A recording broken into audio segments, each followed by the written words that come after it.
So a number of months ago, I met a lady that was very much interested in breaking into the cannabis industry. But she was having a lot of start and stops, a lot of difficulties because she, quite frankly, hadn't quite figured out why or what her passion should be. Like, where would she draw the energy from? What would be her well to pull from? Because working a job, academic responsibilities, taking care of her mother, oftentimes she found herself just too tired and oftentimes distraught and drained to go about the process of building her business. And so when I met with her, I asked her a series of questions.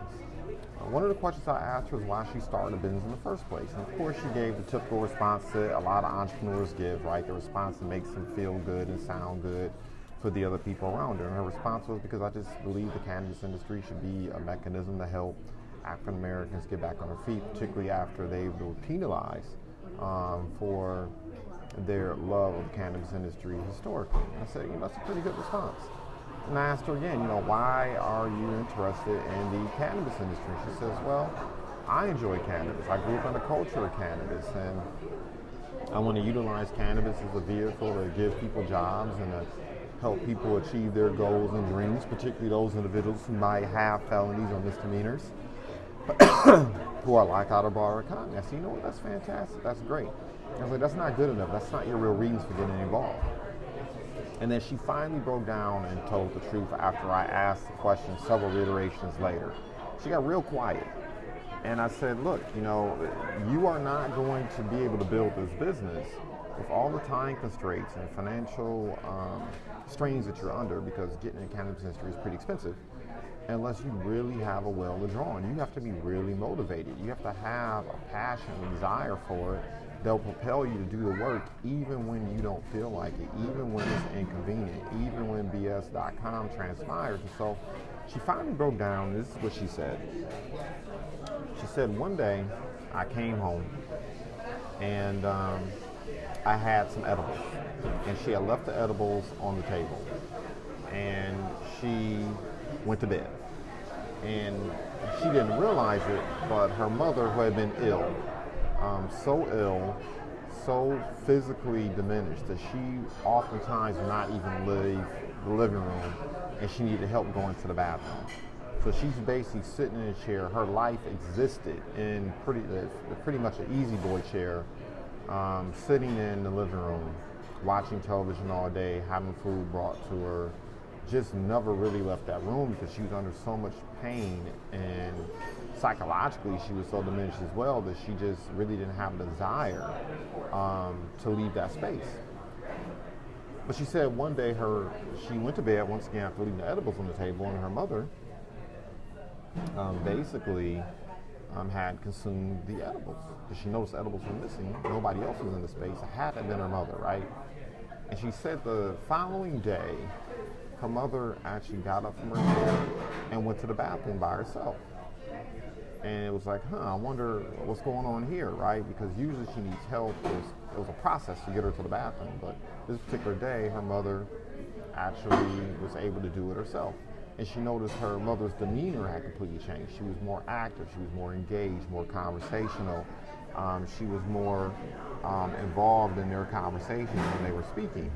So what she did a second time, she kind of put two and two together. So maybe, these edibles will have create a situation where at least they can have a better relationship, right? They engage and talk to each other more fluidly and have more involved, satiating discussions.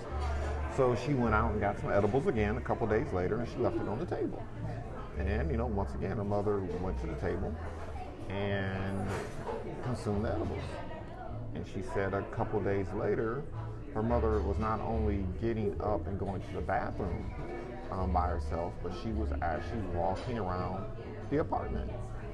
That she actually slept in her bedroom for the first time in a very, very, very long time, years. And she noticed that her mother's, once again, attitude was more upbeat. She actually got up and cooked for herself. She didn't sit and watch television for 8-10 hours a day. She, matter of fact, didn't spend much time at all from the television. She actually was on the phone talking to her girlfriend. She noticed like an entire change in demeanor, behavior, and the symptoms her mother was suffering from physically, including stomach pain, gout, things like that, had pretty much diminished, if not gone away altogether. And she said she continued to do this for a period of maybe 2 or 3 weeks. And then on one particular occasion, as she was leaving to go to the grocery store, her mother asked her to let her go outside and walk around the apartment, something that hadn't happened in years. Mother was able to walk around the apartment, sit outside, on the bench, talk to people, look at the children, look at the people. There were folks in that complex that she wasn't even familiar with because from the time she had moved in, she was pretty much just sequestered in that chair.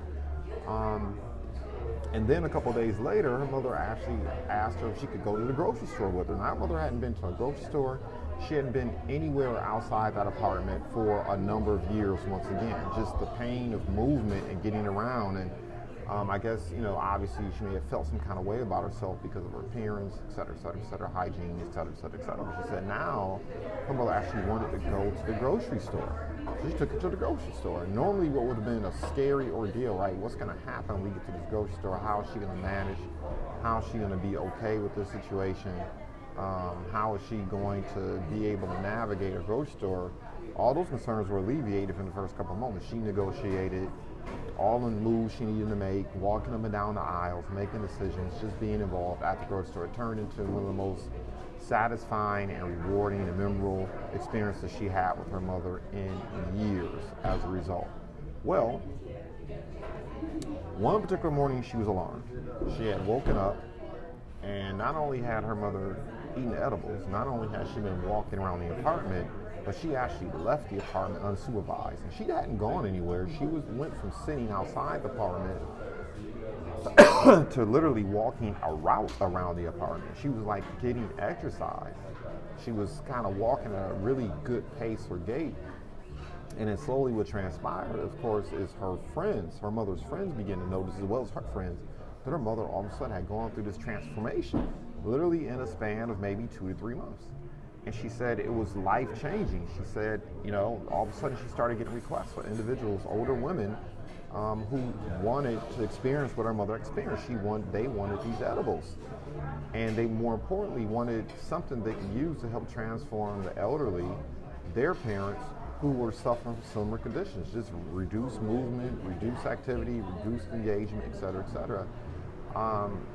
And the thing is, oftentimes, the elderly have there's still a cultural inhibition to go to some of the places where you would get edibles. There's a cultural inhibition to get in the car and drive some dispensaries. Number one, a lot of them aren't well lit, a lot of them aren't safe. There's the stigma, if you will, of jumping in your vehicle and doing it, especially as a woman and an older woman. And so oftentimes they're sending their nephews, they're sending their nieces, they're sending younger folk to do it, or other people in the family to do it. And as a result, if they don't have those people around them, it's very difficult for them to even get access to it. And she decided that she was going to start up a business that would do just that would take the stigma away, that would provide transportation, that will provide information in terms of proportion and what will work best given a person's situation. She has a nursing, a medical background, so she a little bit more informed and more able to do this than the average Joe. And this is the real reason why she started a cannabis business. She wanted to provide that experience that she had had with her mother. She wanted to transform people's lives. And once she was able to really identify her reason why, once she was able to identify why her business existed, once she was really able to identify who her target market, who her focus was on, whose lives she was really trying to impact, now she found the energy. Now she was able to communicate in such a way where she was able to take on clients on a regular basis. Now she had reached a point where she was able to create a predictable income, because being able to communicate and create marketing content, approach, prospecting, business development processes to really take aim at individuals who would really be genuinely interested in what she's doing, right? People who could resonate with her mission and her purpose. Individuals who, of course, had the means to pay for it. And individuals who would make a blink decision based on her mother's story. I mean, it just transformed her business as well, of course, transforming their lives. And that's why taking the time to actually identify who your target market is, who your focus is. It's the impact, right? She's not going to find these individuals on LinkedIn. Most of these older individuals are not going to be on TikTok. They're going to be on Facebook, right? So that's where she's going to go. She's not going to be able to utilize the same type of marketing techniques, email, text messages. Older individuals like her mother aren't utilizing technology like that. So she had to door knock. She had to utilize flyers. She had to have like little parties and get-togethers, because that's how older individuals like to make decisions, right? To have conversations, sit down and eyeball each other belly to belly and create connection and relationship. And that's the way she's been able to build her business. Otherwise, she just would have been out here doing what everyone else is doing, utilizing marketing techniques that didn't necessarily land with her target market, so to speak, which means her business would be inconsistent because she wouldn't be consistently taking on clients.